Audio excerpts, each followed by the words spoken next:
All right, thank you so much, guys, for coming. So today we're already on material for midterm 2. We're going to talk about the heart dynamics, where we'll talk mostly about the action potential in the cardiac muscle and how it is regulated, and it's autorhythmic via the sinoatrial node, which is the pacemaker of the heart. Okay, because there are certain cells in the heart that are self-exciting. They can generate an action potential spontaneously by themselves. All right. And then we'll go into a few problems that may occur when some other cells try to take over that function and they try to set up their own rate, because in those cells of the heart are called ectopic foci, and it can lead to fibrillation, where the heart is just beating out faster. So, and we're gonna we're going to correlate what happens in the electrocardiogram that measures electrical activity in the heart with the actual mechanical activity that's going on in the heart in terms of what's contracting, which was one of the problems you had in the module. You know what I'm saying? You had to link up that P wave, QRS complex, and T wave with the actual mechanical action of the heart. So we're going to kind of go through that a little bit today. All right. So the electrical activity of the heart, of course. One big thing about the electrical activity of the heart is that so far we kind of know this, right? What's that? What's this? Yeah, for skeletal muscle. For skeletal muscle. That's action potential for skeletal muscle. Remember that depolarization. Muscle different than that? What's that? Cardiac muscle. It's very different. It is so different, it's not even fun. Right? You go up. Oh, okay, it's right here. Yeah. Yes. So what happens here, at first is the same as what happens here. All right? So in the heart, the primary objective is to have a longer refractory period. Why would you need a longer refractory period in heart muscle, in cardiac muscle, for starters? What is the refractory period? The refractory period is when the muscle cell will not respond to a stimulus. Okay, and this gets two types: absolute and relative. Okay. So the absolute refractory period for cardiac muscle is much longer. Why would that be? What do you feel? Well, it's time to rest, because the cardiac muscle is contracting throughout. Even when you're sleeping, it's doing that. So that's why you have the plateau phase. Okay. So we've got 4 phases. We've got depolarization, where you have the Na plus going in.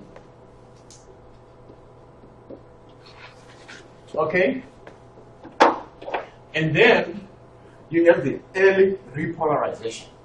Okay. When the Na plus channels close, and you get a little bit of repolarization. In this depolarization, okay, calcium ion channels. So I'm just going to say all. They're beginning to open. Calcium ion channels are beginning to open. Okay, because the calcium ion channels will really be important in the plateau phase. Okay? All right, so early repolarization, you get the sodium channels closing, all right, and the potassium channels opening for a little bit. Remember, potassium is repolarization. When potassium channels open, potassium will rush out. Right? Okay? So that's early repolarization. And at that time,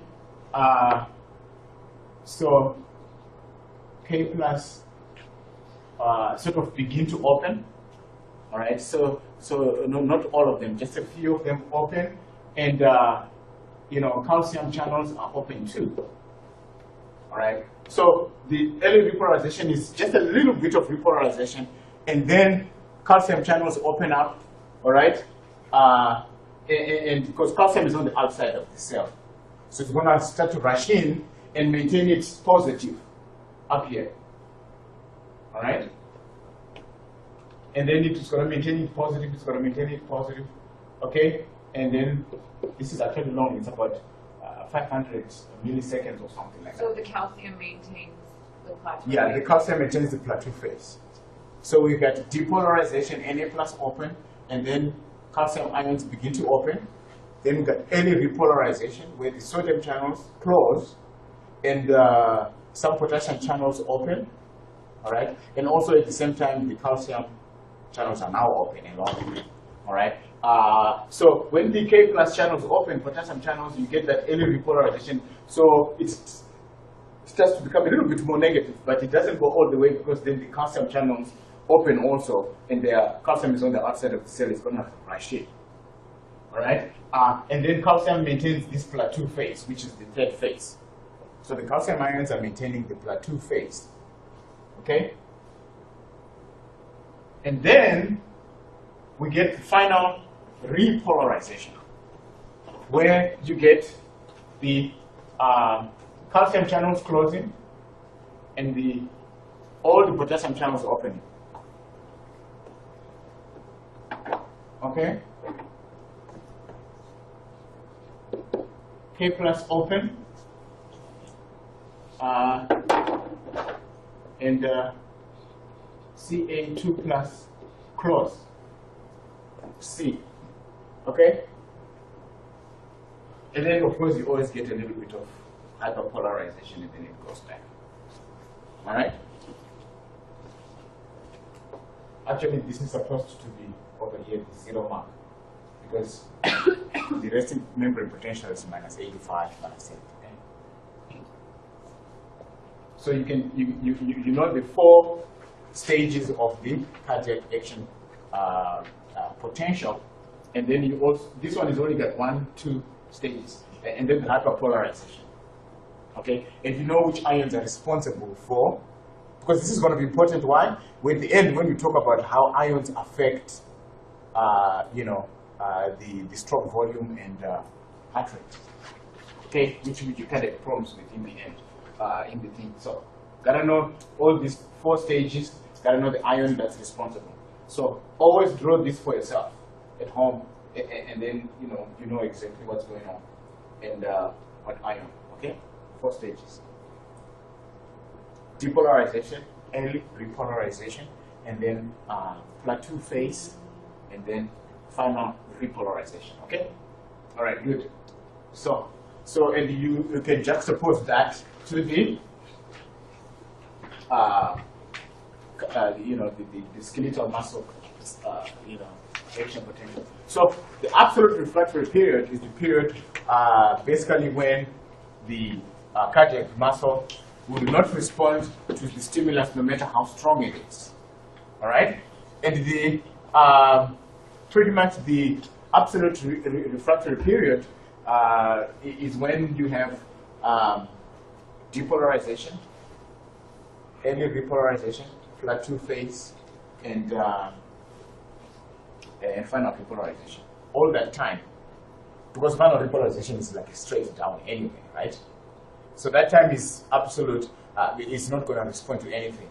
Then maybe when it's hyperpolarizing, just a little bit dips below the resting membrane potential, that's when you may get, that becomes the start of the the relative refractory period, where a stronger action potential can result, a stronger stimulus can result in an action potential. All right? And so the cardiac muscle has a prolonged absolute refractory period due to this prolonged repolarization that's maintained by calcium ions. All right? And this allows the cardiac muscle to rest. It's very significant because the cardiac muscle doesn't rest. Even when you do, cardiac muscle is still going. Okay, so that's very important. Okay? If I ask you in the exam to tell me the reason why cardiac muscle have a longer absolute refractory period, you'll be able to tell me. Because those are the kind of questions I asked in the first exam too. Why things happen, kind of sort of the critical thinking part of things. Why things are necessary. Okay, so absolute refractive period is very important. So juxtaposing our regular action potential, over here we get the sodium channels opening, depolarization, potassium channels opening after the sodium close, of course, and then you get repolarization. And of course, this is happening in terms of milliseconds, it's happening very fast. You get hyperpolarization, which is dipping below the, you know what I'm saying? The resting membrane potential. Okay? All right. So now contrast that with cardiac muscle. So we get depolarization, Na plus in early repolarization. We get Na close, all right, and K plus open, sum, okay, and then here also Ca2 plus open. So the depolarization here, the repolarization is only going to be minimum. You see, it only dips just this much, okay? And then the calcium channels are open and maintaining the plateau phase. And then end of the plateau phase, the calcium channels close, all right? Ca2 plus close and K plus really open. Okay? And then you get the final repolarization. So those are the early stages. Okay? And these are voltage gated channels. They're sensitive because we remember we've got also leak channels, which are going to be important when we start to talk about the SA node. The SA node action potential, because it paces the heart, is different also. Okay, and the ions responsible are also different. Okay, so you gotta keep, bear with me here, you know, keep track of this, okay? All right. So here, know what each channel is doing and what ion is responsible for what of these phases, okay? So, good. All right. Is it beginning to be clearer from what you saw in the module and kind of coming now and then, right? Okay. This just shows you the action potential and what is open. Okay, so you can see that the stimulus is coming in, open sodium channels, you get depolarization, all right, and then the calcium channels open, all right, and the sodium channels close, and then the calcium close, and then a bunch of potassium open, right? So you see here just a bit of the potassium channels open, a little bit, not all of them, right? And that's that. Okay, so that's the good part. So if you want, you can go to the computer when I load this up, play it for yourself, so you can see when you press it, then you know which ion is doing what. Right? It's just another way of studying it, of looking at it, rather than just reading about it. If you see it, you stimulate many other senses and you remember it more. Okay, so like I was saying, there's some certain cells in the heart that have the ability to self-excite. They are autorhythmic. Okay, they set their own pace. If you actually maintain the heart outside of the human body with the correct temperature, with the solution nicely that matches, it will continue to just beat by itself because it doesn't need external stimulation to contract. Okay, you see why that's important? So those cells that have the ability to do that are called, autorhythmic, and the SA node is located on the right side, on the right atrium, on the top, kind of close to the entrance of the superior vena cava, on the right side. All right. So what has to happen is that the pretty much the basic thing about the SA node, the sinoatrial node, it has to depolarize slowly. Did you see the depolarization for cardiac muscle cells and for skeletal muscle cells? It was almost straight up. Did you see that? But not for the sinoatrial node. It's kind of like this. You know what I'm saying? Again, we do our little graph, and then it's kind of like that. Okay? And then it depolarizes, and then it comes down. All right? So again, the SA node, we don't have opening of voltage-gated sodium channels. Okay, we got opening of sodium leak channels. Remember when we did the action potentials in one, we talked about leak channels. We talked about some channels that are non-gated. Then we talked about voltage-gated channels that respond to voltage. Then we talked about mechanical gated channels, which respond to mechanical force, such as one we just did before.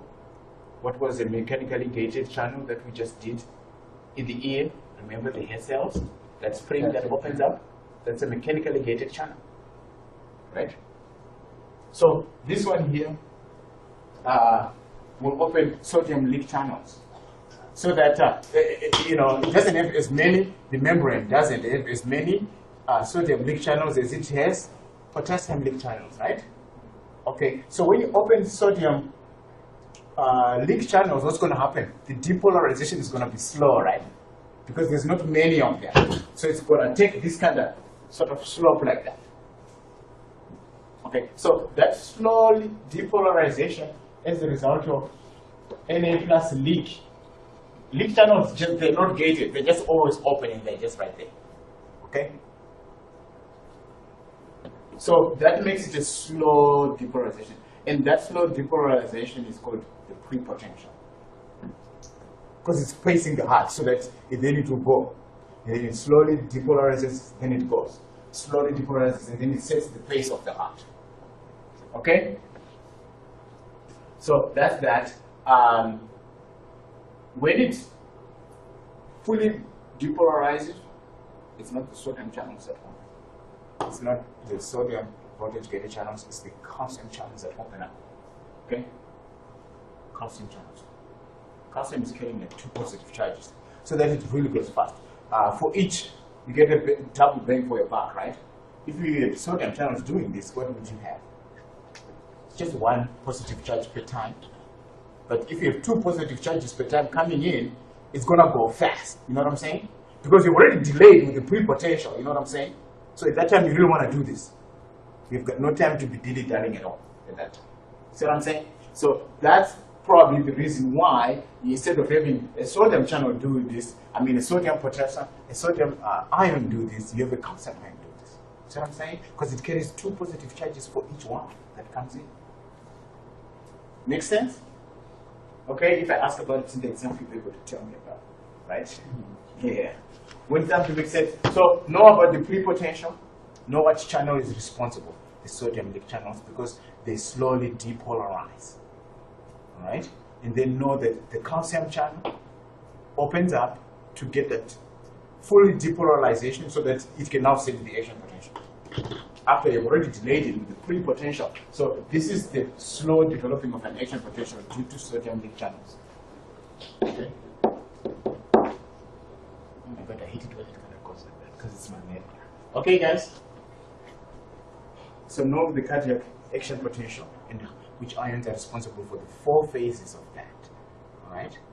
Alright. And know the SA node action potential. And know that it is the first phase of prepotential, and that it's the channel responsible is the sodium leak channels. Okay? Then the ion responsible for the final depolarization is the calcium ions. Okay? We've already said you get a double bang for your buck here because you're carrying 2 positive charges for each calcium that gets in there. Alright? So because of the prepotential, the SA node determines the rate of heartbeat. But sometimes if you have screwy problems, there's the other cells of the heart have that same ability to self-excite, okay? But they're normally masked because the SA node is dominant in setting the pace. There are times when something screwy happens and these other cells in the heart located elsewhere are trying to take over the space and then they overshadow the SA node. Then those cells are ectopic foci, okay? Just when something goes wrong, but normally the SA node is more dominant and it overshadows all these other cells that try to kind of take over, you know what I'm saying? So that's why ectopic foci is bad, because you can get fibrillation of the heart. When the heart is fibrillating, it's just the contracting haphazardly. Some part of the ventricular muscle, myocardium contracts, and then some other part, and then it's not coordinated with the atria as well. Because it's very important for the atria to finish contracting before the ventricles start, right? You can see what would happen if both contract at the same time. Very good. Very good. So now we talk about the conduction system of the heart, okay?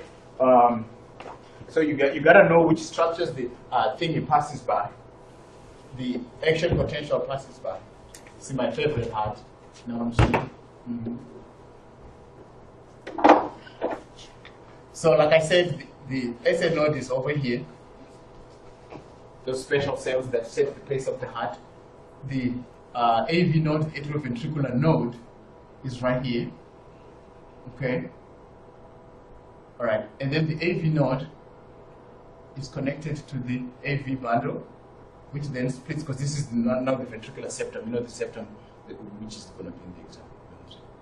That muscle that separates the left and right ventricles. So it splits into the left bundle, and the right bundle. And I'll show you some nice pictures later on, okay? And then it goes to the apex of the,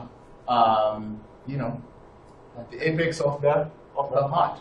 And then it's got smaller fibers called Purkinje fibers, that will distribute the action potential into the very large, ventricular myocardium, right? To spread it out. Where do you think you need these left and right bundles to go down, carrying the action potential?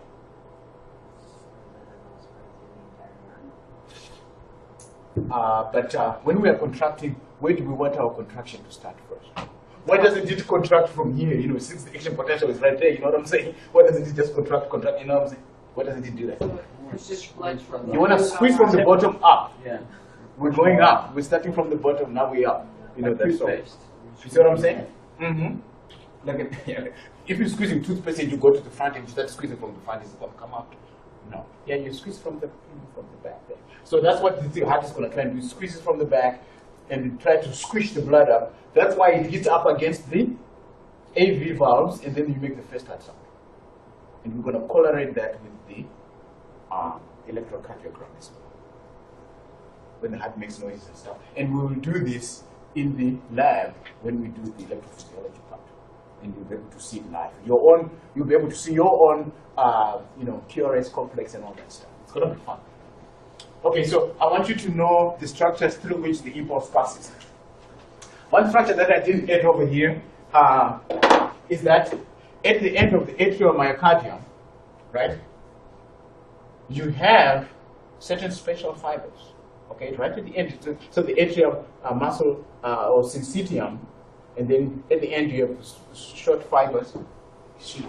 Okay, get it. They are very short special fibers, okay, called junctional fibers. Okay, and this one is kind of not in you. The junctional fibers, they kind of slow down the impulse. Okay, because when the atrial syncytium or the atrial myocardium is conducting the impulse, it's fast. It's like lightning fast. Okay, and then before it gets to the AV node, before you start exciting the AV node, it goes into this called junctional fibers, so that the junctional fibers will harness and slow the impulse a little bit. Okay, why do we need to slow the impulse? Okay. Because the AV node is also going to slow the impulse to tune of maybe 0.11 seconds. Why are we going to all this problem of slowing down the impulse? So you don't overstress the not quite. Remember what I told you at the beginning? Atrium must contract first before the ventricles. We'd have big problems if that happens, you know what I'm saying? Because then the blood is just going to bump each other like that and nothing happens. So this delay is designed to get the atria to fully contract, and when they are all done contracting, then only then can the ventricular muscle contract. Okay, so we have that initial delay from the junctional fibers to just slow it down a little bit. Then when it gets into the AV node, the AV node will even have a longer prepotential to kind of slow it down a little bit more. That gives the chance for the atria to contract. And when they are done doing that, only then can the ventricles start to contract. Okay, so it's very important. Okay, so you gotta know all these situations. So you got the AV node, because in the exam I'll ask you to trace the electrical activity in the heart and the structures through which it is conducted. Okay, so you want to talk about the SA node setting the pace, right? And then you want to also talk about the junctional fibers right at the end of the atrial syncytium that will start to slow down the impulse, so that it will be delayed getting to the AV node. The AV node itself will slow it down too by about 0.11 seconds, and I'll show you in a little bit, milliseconds. 0.11 seconds. Okay, so that the atria will contract, right? And then the AV node passes into the AV bundle, which is a thick bundle right in the septum. The AV bundle splits into the left and right bundles, and then the Purkinje fibers distribute the impulse in the ventricular myocardium, starting from the bottom going up. Okay. So gotta know those deals right there. All right. Okay. So conductive system of the heart. You got the SA node, which initiates the action potential, and we already know how it does that. Okay, with the prepotential, using the sodium leak channels. All right, and using the calcium ions to finish the depolarization. Okay, so it's delayed, so it sets the pace for the heart. So the SA node generates impulse about 75 times per minute, which will kind of equal a heart rate of about 60 or so, kind of 60. Sometimes in the 70s is a regular heartbeat. When your heartbeat is less, usually it happens in very well conditioned athletes, because their heart is always being trained, so when they're at rest, their heart rate is lower than 60. Okay? All right, so that's what that does. And so the action potentials are slowed down by the AV node. I already talked about the junctional fibers, which are not mentioned in your book though. But I wanted you to know about the junctional fibers, because they're kind of important, because they are the ones who first slow down the impulse before the AV even gets to slowing it down. Okay? So the AV node, like I said, it slows it down to the tune of 0.11 seconds, and it's also helped by the junctional fibers, right? Which are at the end of the atrial syncytium. And then, of course, the action potentials pass from the atria into the ventricle via the AV node, all right, into the atrioventricular bundle. I think I'll show you another picture. The one I drew as the first one. I'll show it to you, okay? So, there you go. You got the SA node. You see those leak channels open and close, and then the calcium opens up. So do you see the action potential? It starts like prepotential, leak channels, and then it goes up here with the calcium ions. Remember I said you get double bang for your buck. And then the rest of it is kind of normal, right? You get your potassium channels opening up. Because, like at rest, bunch of sodium outside, bunch of potassium inside. Like all the cells, resting membrane potential, so you have to know that, right? And then, of course, it does that. You see, again, you get into a prepotential delays, and then it starts over again, okay? You see that? Isn't it? So you gotta remember now the skeletal muscle action potential, you gotta remember the cardiac muscle action potential, you gotta remember the SA node action potential. Okay, 3 now. And remember which ions are responsible for what part of those action potentials. Because I'm going to really ask about that next. Right. Okay, so conducting system of the heart. This is like a repeat of what I just said earlier on. So, SA node, atrial node, then you get a bit of those junctional fibers, right? Before you get to the AV node. So the AV node then goes to the atrioventricular bundle, right? Which then splits into the left and right bundles. The left feeds the left ventricular myocardium, the right ventricular myocardium.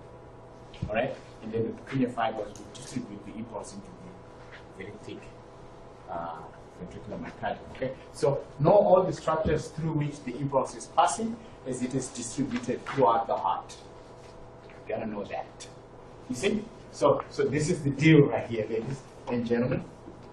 SA node. So we've kind of done that nausea. And then towards the end here of the atriosyncytium, you get this junction of fibers. All right? So I'm going to add it, you know what I'm saying?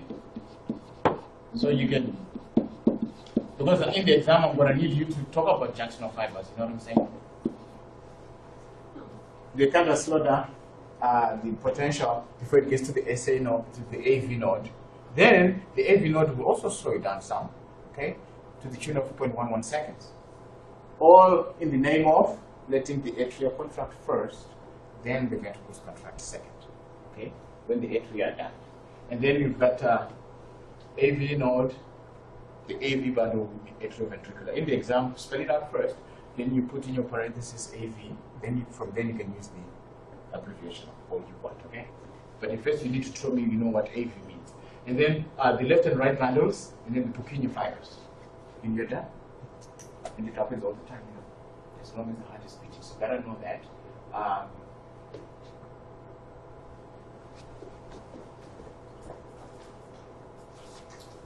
Atrium from the sinoatrial node to the atrioventricular node. Action potentials pass slowly through the atrioventricular node to give the atria time to contract.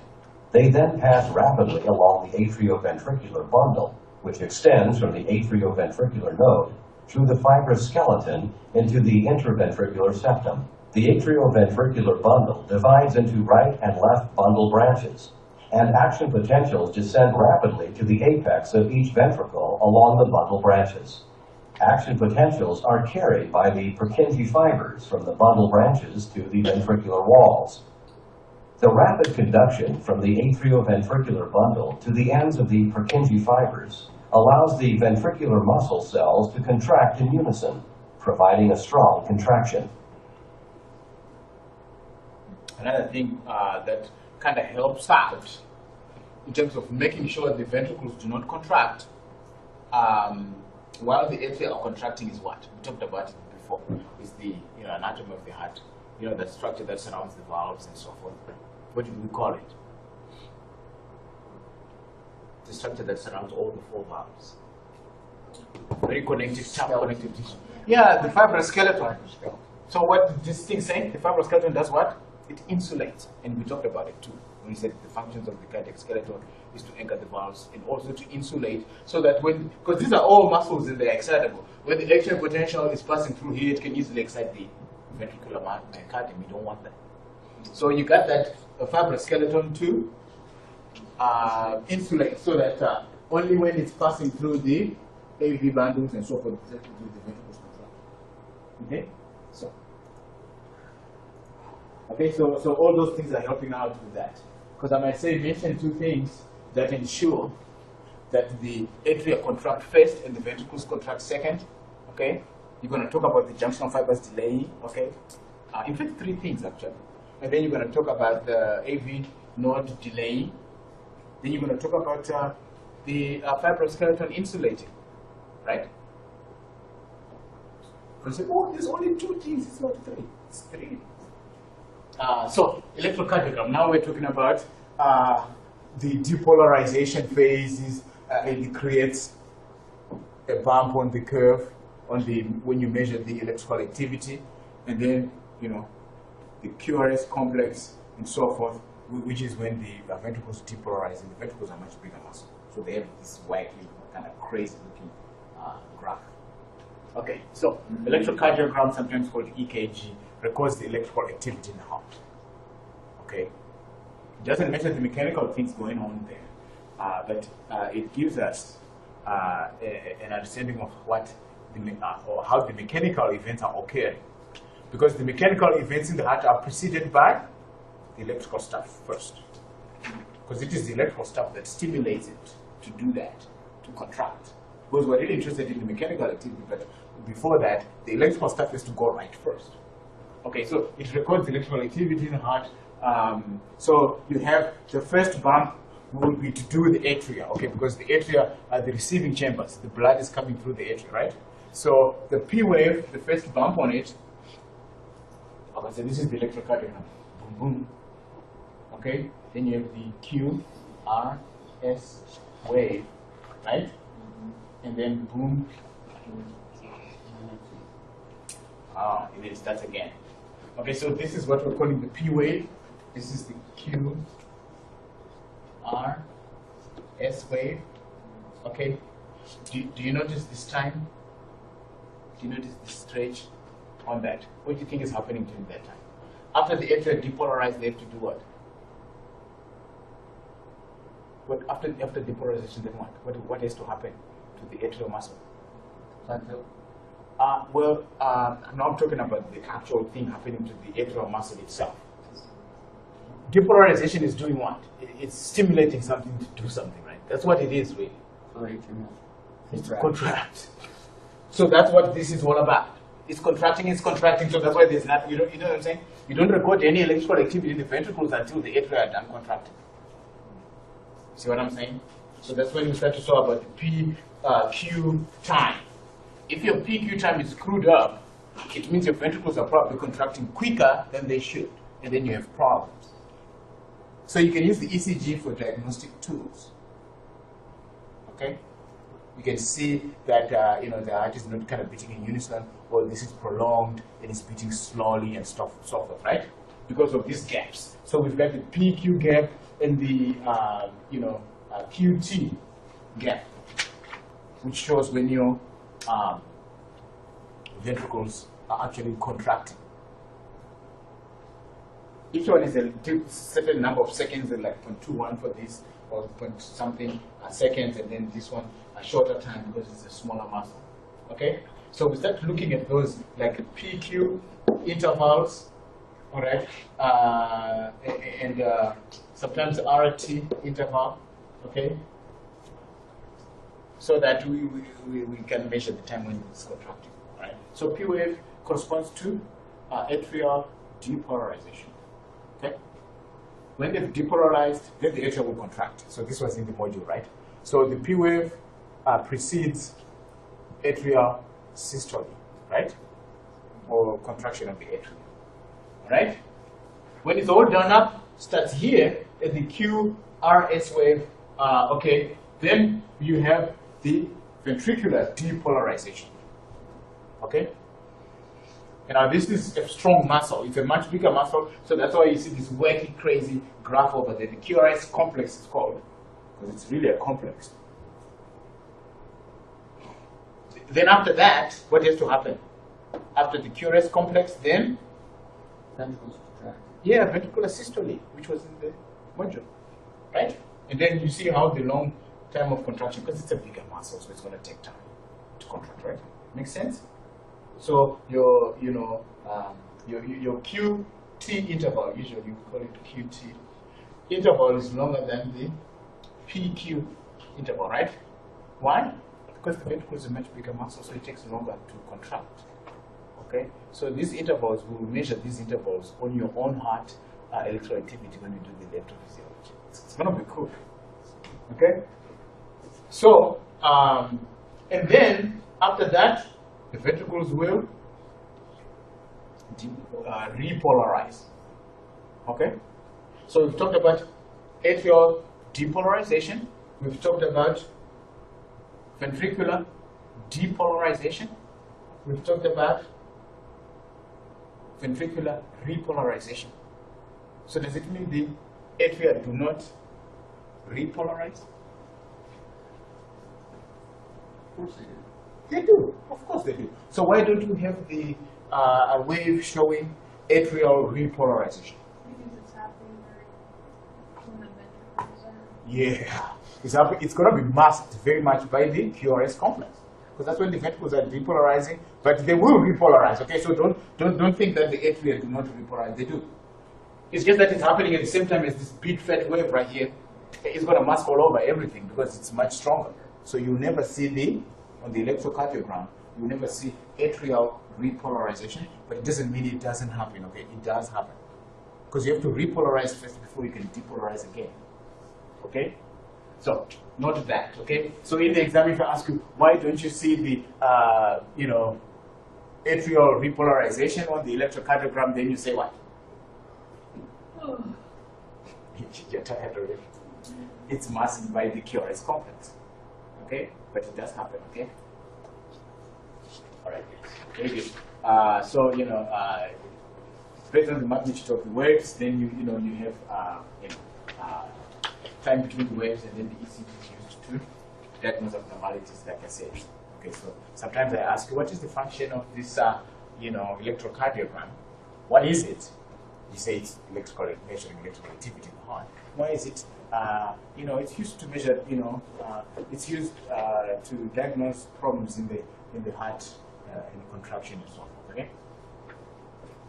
Because we're talking again about the PQ interval, the QT interval, and how if those are out of whack, it shows that either your atria are contracting out of sync, or your ventricles are contracting out of sync, or they're not contracting powerful enough to squeeze blood out, so your stroke volume may be low. You know what I'm saying? It's shortened. So you can use you can diagnose a lot of conditions with cardiac problems here with that. Okay? So there's a nice little graph.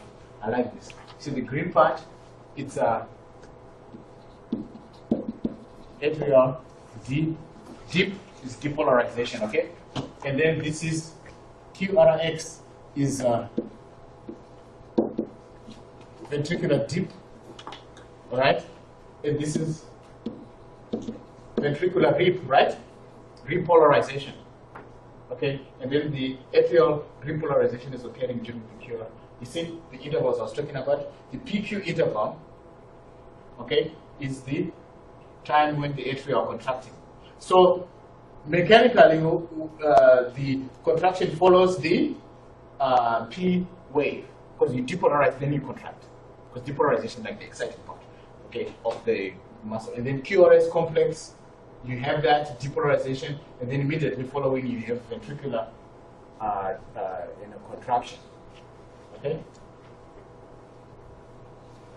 All right. So just know what's following each of these waves.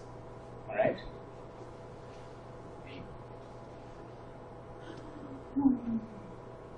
The cardiac cycle means it's a set of repetitive events that go in a cycle, right?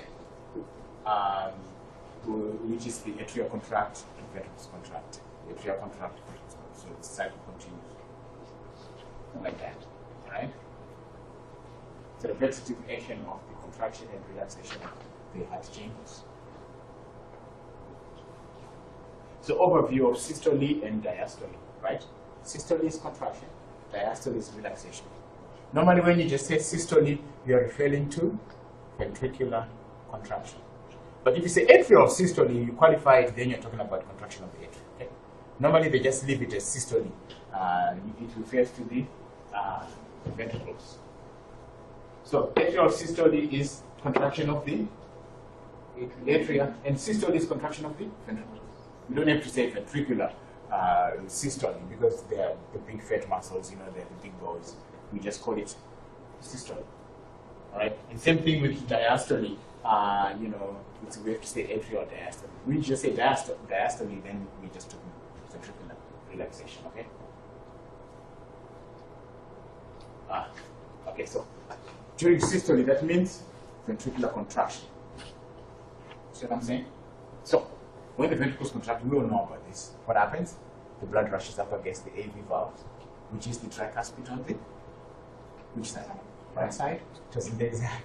See, I hooked you up. And then also the mitral on the or bicuspid, if you like, on the left. It's not weird. We've been going through this all the time. Okay, guys. I'm hooking you up in case you didn't realize for the practical purpose. Okay, so the AV valves will close, then it creates the first heart sound. Okay, and then I'll talk about it later. First heart sound. Okay, sometimes it's called S1. It's the first heart sound.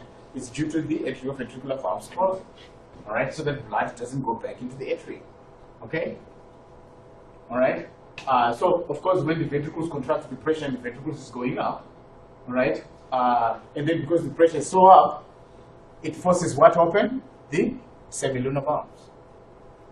Okay, so if I'm asking you about the cardiac cycle and I'm asking you to describe the events that are going on at that time, like a ventricular system, right?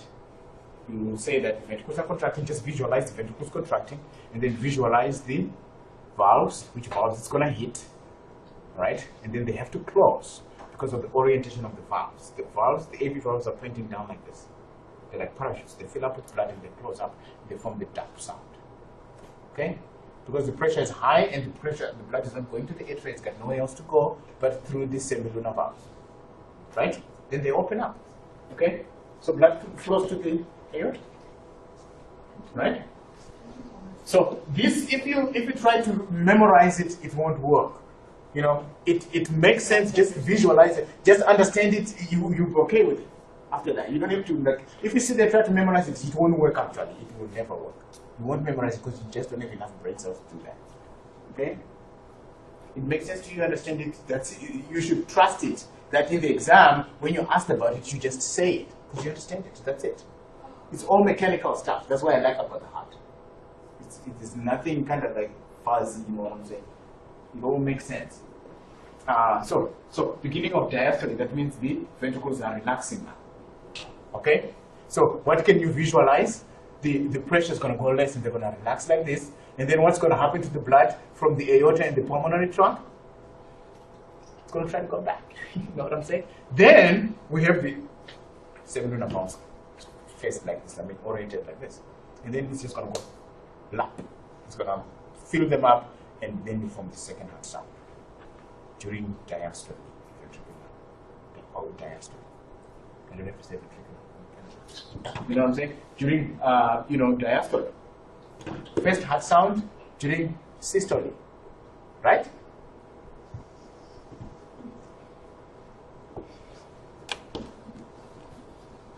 Second heart sound. Second heart sound is normally called S2. So this is S1 and this is S2. Okay? So, blood then is not able to come back to the, to the ventricles. Then it goes. All right? So just visualize for me what's happening in there, and you can talk about it. Okay? First heart sound created by the AV valves when the ventricles contract. So during systole, okay? Semilunar valves open. All right? And then during diastole, the pressure decreases, and then blood tries to go back. Then the semilunar valves close, forming the second heart sound, the lap sound. All right, blood goes into the systemic circulation. All right, and then again during that time, the atria are filling up. All right, and then the cycle starts again. It's called a cycle because it's a repetitive set of events, right? That are happening round and round and round. Keep going like that. Atria first, ventricles. And like I said, the systemic and pulmonary circulation are going on simultaneously. Like left and right atria contract at the same time, left and right ventricles contract at the same time. So it's kind of like this. To the lungs and back, to the body and back, to the lungs and back, to the body and back, all at the same time. All right. So ventricular depolarization. Then you link it to the electrical activity, right?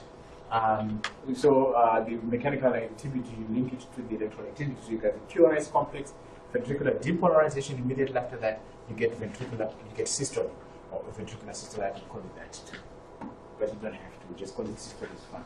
And then you get the same deal happening in every valve closing, semilunar valves open, blood is ejected from the heart, and then the amount of blood that comes out is the stroke volume.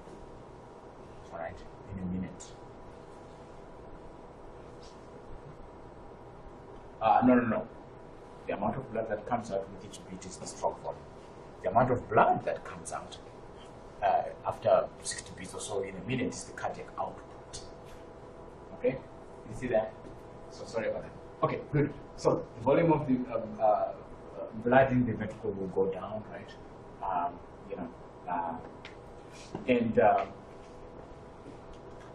well, right now, before it contracts, just before it contracts, it's been filling up, okay, during diastole.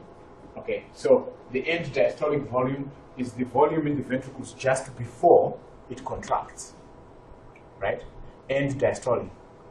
Because at the end of the diastole, the ventricles were relaxing. At the end of it, just before the contraction starts, that volume is end diastolic volume, right? So, and then they contract, all right? And then at the end of the contraction, it's end systolic volume. Okay, so which one is greater, end diastolic volume or end systolic volume? End diastolic. End diastolic, because when the ventricles are relaxing, they're filling up. So end diastolic volume is greater. Okay, so end diastolic volume minus end systolic volume is the stroke volume. Right? That's what comes out per heartbeat. That's what stroke volume is. All right. So this is greater and this is less than. Systole, because it's just contracted, it just squeezed all the blood out. Okay? And not all the blood is kind of squeezed out. Okay? Not all the blood is squeezed out, but if you're exercising, then you start to squeeze more blood out. Also because when you're exercising, more blood is coming in, which we will start to talk about Stalin's law. When you stretch the heart, the more you stretch it, the greater force it's going to contract with. So the more blood it's going to eject out.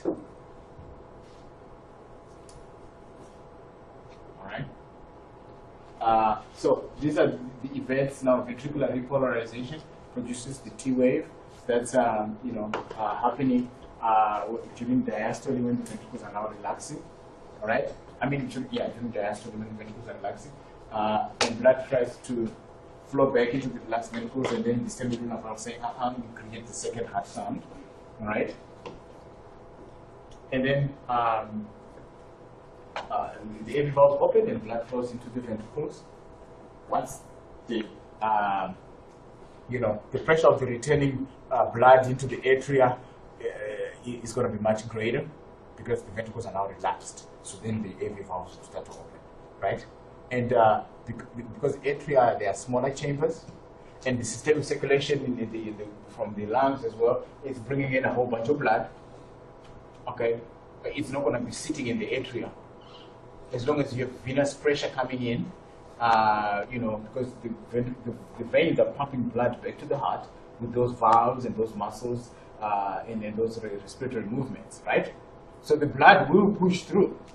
And actually 70% of the filling happens when the ventricles are relaxed and also the atria are relaxed, okay? Just because of the venous pressure. In fact, the pressure in the right atrium is called central venous pressure, because it's equal to the pressure that's created by the veins of the blood coming back into the heart. Okay? When the atria contract, they will just, do the rest to 30%. Atrial contraction doesn't really fill the ventricles, you know what I'm saying? Okay? Then the atria will depolarize and complete the filling. But most of the filling occurred prior to atrial systole. Okay?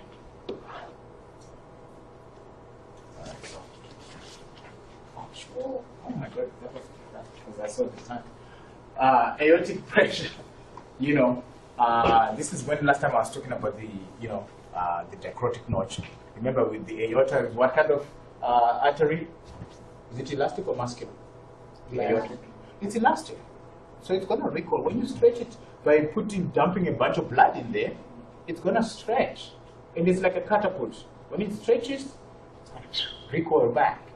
So when it recoils back, it's going to create almost like another heartbeat. You can feel another pulse just because the aorta is hot. You know what I'm saying? So that's why it's called the dichrotic notch. Dichrotic literally means double beating. Okay. Because you get a little bump again just because of the pressure that's created from the recoil of the elastic aorta. Right? So the elastic aorta creates what we call the dichrotic notch. Okay? So blood pressure in the aorta then falls as blood flows out of there. Because the semilunar valves are closed and the blood can only go that way. Alright? It's not going to go back into the heart. Alright? So the minimum pressure in the aorta is the diastolic pressure. Right? That means the ventricles are relaxed. Alright? And that's about 80 milligrams of mercury. Okay?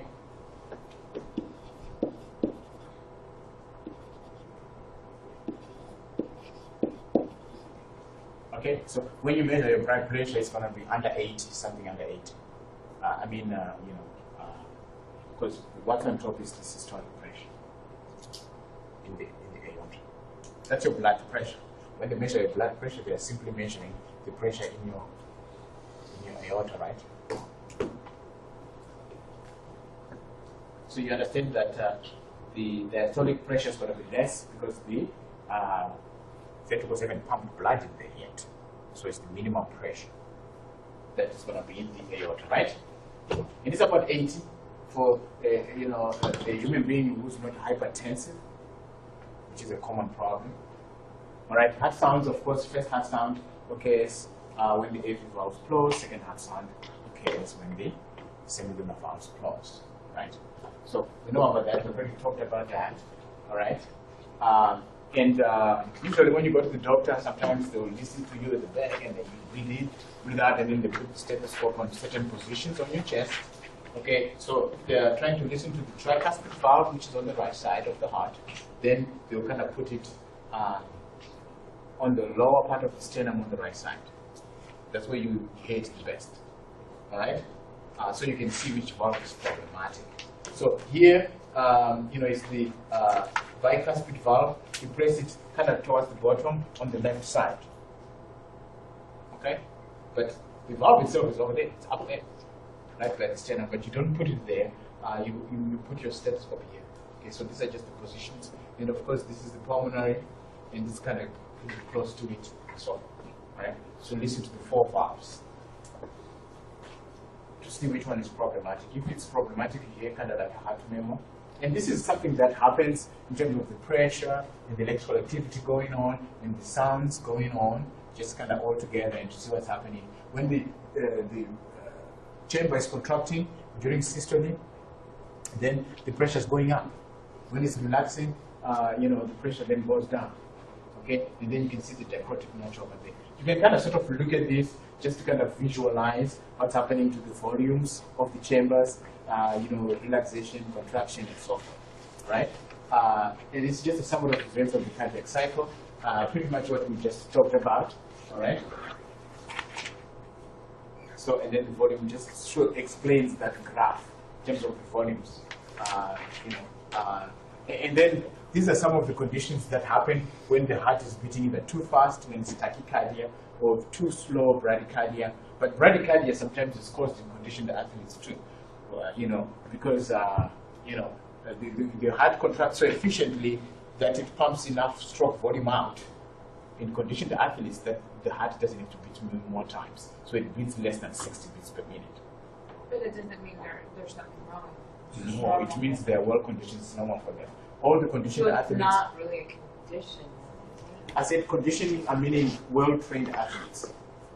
In well-trained athletes, they have bradycardia, because anything lower than 60 is bradycardia, but it's not a pathological condition. Unless you're like 90 Yeah, or really overweight. yeah.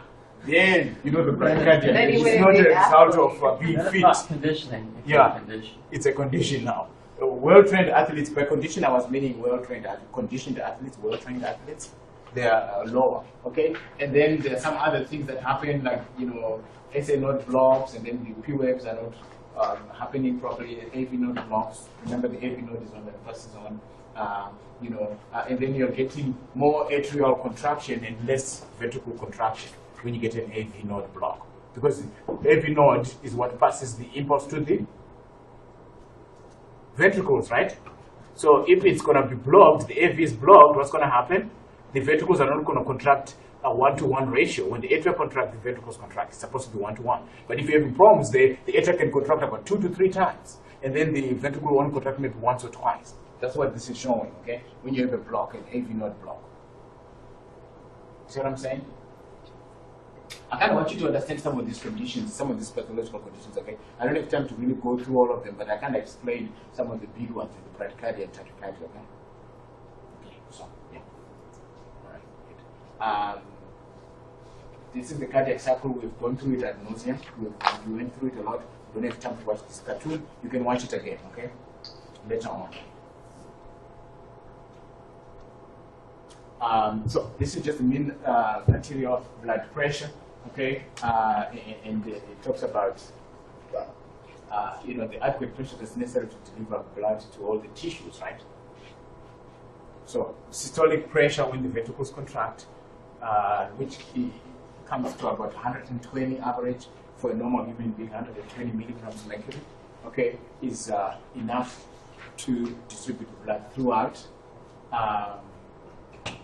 So like I was saying earlier on, the stroke volume is the amount of blood that comes out of the heart per beat, okay, and then the cardiac output is the amount of blood that comes out after a minute.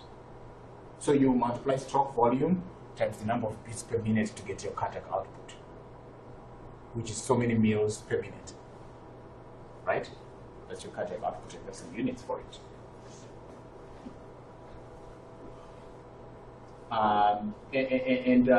This cardiac output, there's some resistance to it, because when friction happens, there's blood passes through, and sometimes if the arteries are getting hard, such as what happens when you get older, and you lose electricity, you have to push harder, okay? So the blood pressure goes up, okay? And it depends on the peripheral resistance. The resistance of the to the blood is it tries to go into the blood vessels, into the arteries, okay? So it affects the cardiac output, because if you're getting too much resistance, your cardiac output is going to be a little less, because then the heart has to really beat hard to push through all that resistance, right? Okay, so cardiac output is the product of heart rate times stroke volume, right? And it's the amount of blood coming out per minute. And stroke volume, we talked about it, is end diastolic volume, okay? When the ventricles are all filled up, minus end systolic volume. Remember, like I said, you don't squeeze all the blood out, okay? You remain with a little bit of blood, but when you're exercising, you start to squeeze a little bit more out, okay? But a lot more is coming in too. So if we have a heart rate of about 72 beats per minute, and then we have about 70 mils per beat coming out as a stroke volume, then you have about 5,040. So 5 liters of blood is pumped when you're resting in a minute. Isn't that amazing? Just when you're sitting down, just sitting down, 5 liters of blood pumps out of your heart, fist size, every minute. That's all your blood, actually. Because an adult is got an average of 5 liters of blood. Can you imagine that? In a minute, you've circulated all your blood through there. You know what I'm saying? That's amazing. Yeah, it's amazing. If this doesn't amaze you, I don't know what will. Okay. So cardiac reserve is the difference between maximum cardiac output and resting cardiac output, right? This is what happens when you're working out, when you're jogging on the treadmill, then you call up on your reserves, and your cardiac output goes up by a certain amount, okay? So that's that, okay?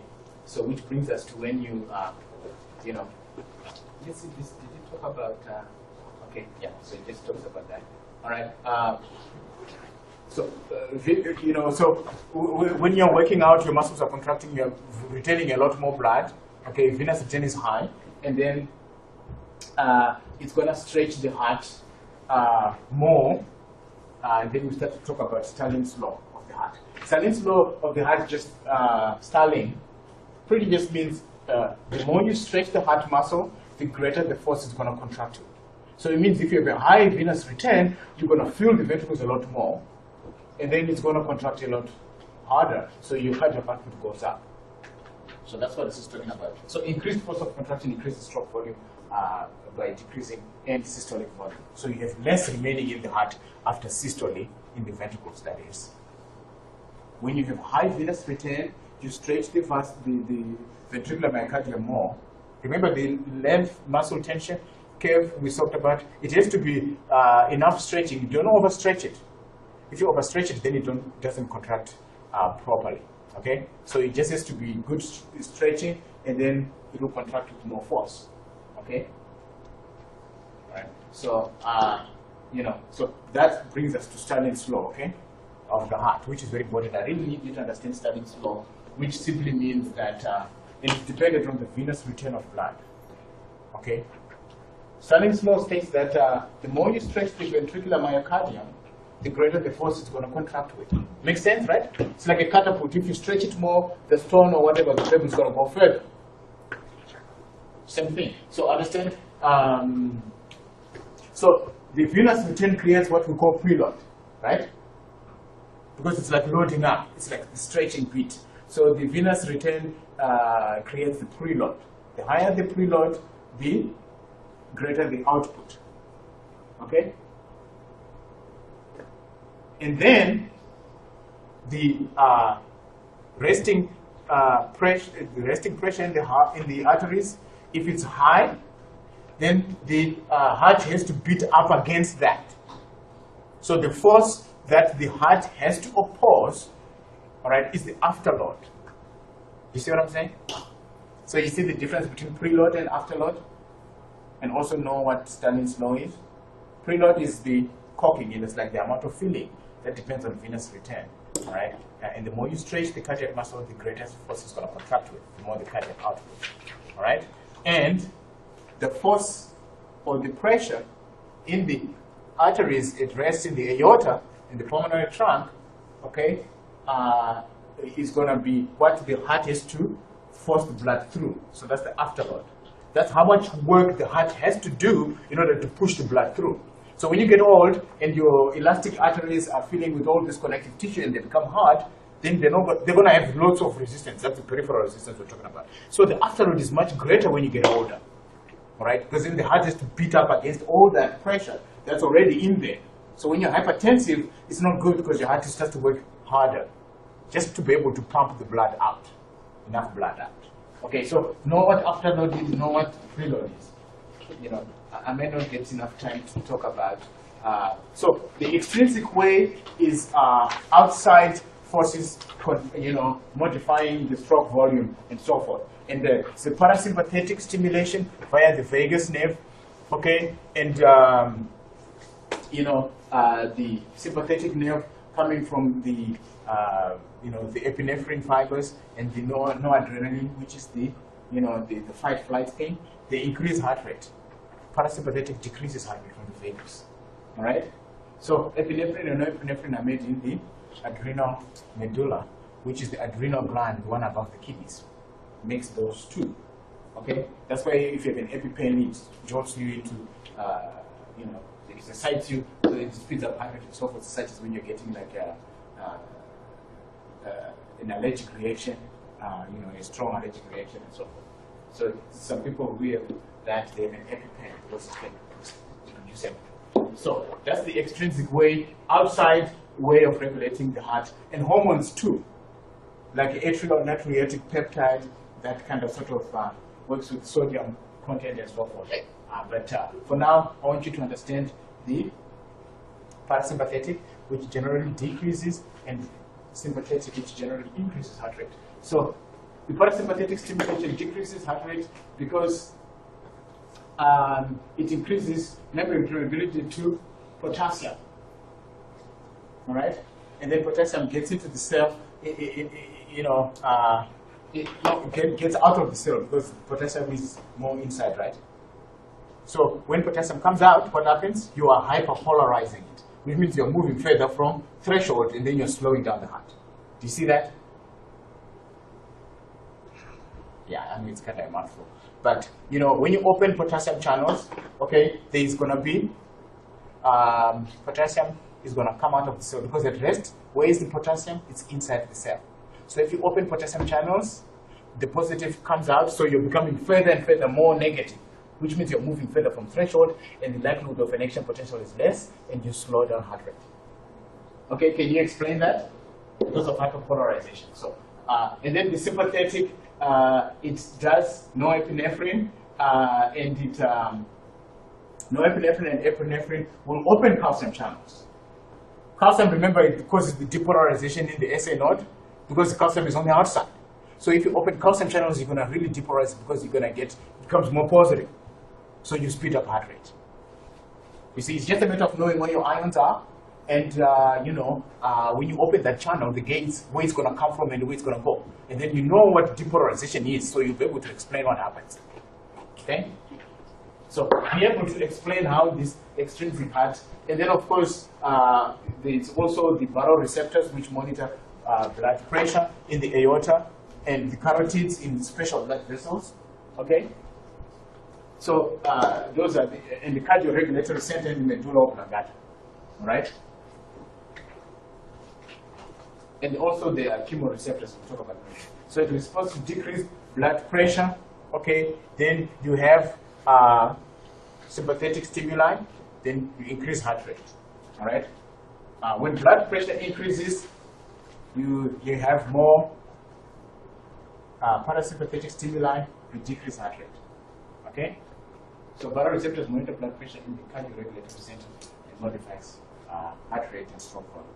Right. The cardioregulatory center is in the medulla oblongata, and the baroreceptors are located strategically in the aorta and the carotids, which supply blood to the brain, because you want the pressure to be just right for those organs. All right. So you see the effect of pH, carbon dioxide, and oxygen. So the chemoreceptors affect more the respiratory system than heart rate. You know what I'm saying? The chemoreceptors are sensitive to the pH, which is really hydrogen ions, protons, because of the acidity that is created when carbon dioxide dissolves in blood and you form carbonic acid, which dissociates into the bicarbonate ions and H+. So whenever your carbon dioxide levels go up, your pH also comes down because it becomes more acidic. Okay, and then the chemoreceptors will get that. And the chemoreceptors affect more what? Why the respiratory system than the cardiac center, than the heart. No point in you increasing heart rate and pumping blood with no oxygen in it. You gotta breathe more. So it increases more the respiratory system in your breath per minute. So you get more oxygen, right? Because you're not gonna be pumping a whole bunch of blood and there's no oxygen in it. You still die. No matter how fast the heart continues to beat. Okay? So you see the difference between baroreceptors and chemoreceptors on the effect of the heart. You see what I'm saying? And how it affects heart rate in the cardiac center. All right. And so we've talked about this. The parasympathetic is of vagus, and then the sympathetic is, increases through the sympathetic. This is the sympathetic paravertebral ganglia, right against the vertebra, right, for the sympathetic system. All right. So that's that. Just know that baroreceptors are more affect the cardiac stroke volume, heart rate than the chemoreceptors, because the chemoreceptors are sensitive to oxygen content and carbon dioxide, which is more the function of the respiratory system, right? Okay, so this is the last bit, which talks about the ions, right? And this, I may try to explain it again later on in the next lecture, because again, when you have increased extracellular potassium on the outside of the cell, what happens? It increases stroke volume and it increases heart rate. Why? Because if you've got potassium on the outside, it's a positive charge, right? Okay, more potassium on the outside is going to go in. It's just as good as depolarizing. In fact, we've seen potassium depolarizing the hair cells in the ear. It does that. So when you partially depolarize, it means the amplitude of the action potential is going to be reduced. See what I'm saying? So when you decrease the amplitude, it's not going to beat hard enough, okay? And then you're going to decrease your stroke volume. See what I'm saying? Then you decrease your stroke volumes, okay? And then your heart rate, when the amplitude is reduced of the action potential, the conduction in the AV node is less, so the heart rate also goes down. Okay, and the amplitude also affects the amount of calcium that goes into the from the sarcoplasmic reticulum, because calcium is used to contract muscles. Remember, it attaches to troponin and so forth. So less calcium enters when you decrease the amplitude, So therefore, the force of contraction is going to be less, the stroke volume is affected. Heart rate is also affected when amplitude is decreased. Is that a typo? It says heat rate. Huh? Heat rate? Is that supposed to be I hard? corrected heart rate, man. Oh my God. I thought I corrected it the other time and it keeps on doing that. Heart rate, okay? So decreased extracellular calcium will decrease heart rate, but will not have an effect on stroke volume, okay? Decreased extracellular calcium, it means the calcium, the potassium, sorry, is going to start to come out, okay? Because there's more potassium on the inside. So when that happens, you hyperpolarize, so you reduce the heart rate, okay? But this has no effect on the calcium, so it doesn't affect the stroke volume, okay? Again, increased extracellular calcium increases stroke volume because you have a bunch of calcium bathing those muscle cells, and therefore the force of contraction is greater, okay? You have decreased heart rate though, because excess calcium affects the way action potentials are propagated by all nerve fibers. So it has that effect of decreasing heart rate. But calcium is needed for contraction of actual muscles, so stroke volume goes up. See what I'm saying?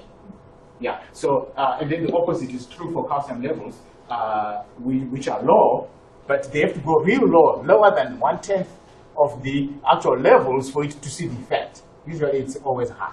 That's why we maintain our calcium levels high because of the bone anyway. But it has to go really, really low before you can see the effect. But it's the opposite of what we had here. Body temperature always increases heart rate. Why? Like when your kid has a fever, if you see the heart rate goes up, yeah, because you know when you pump more blood to the surface, then you release heat.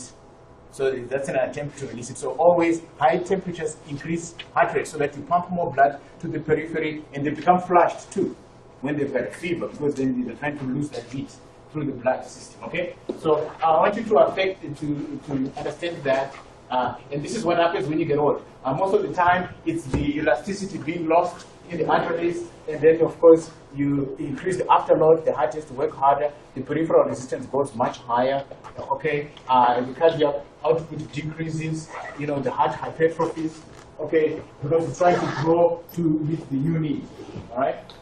Because it's pushing against a higher pressure, all right? And then exercise always improves this, all right? So I really want you to understand the ions and how they affect the heart rate. It was in the module and you can't have problems with that. So go and read this again and just know where the ion is coming from, okay guys? All right, thank you and I apologize. So we keep ourselves.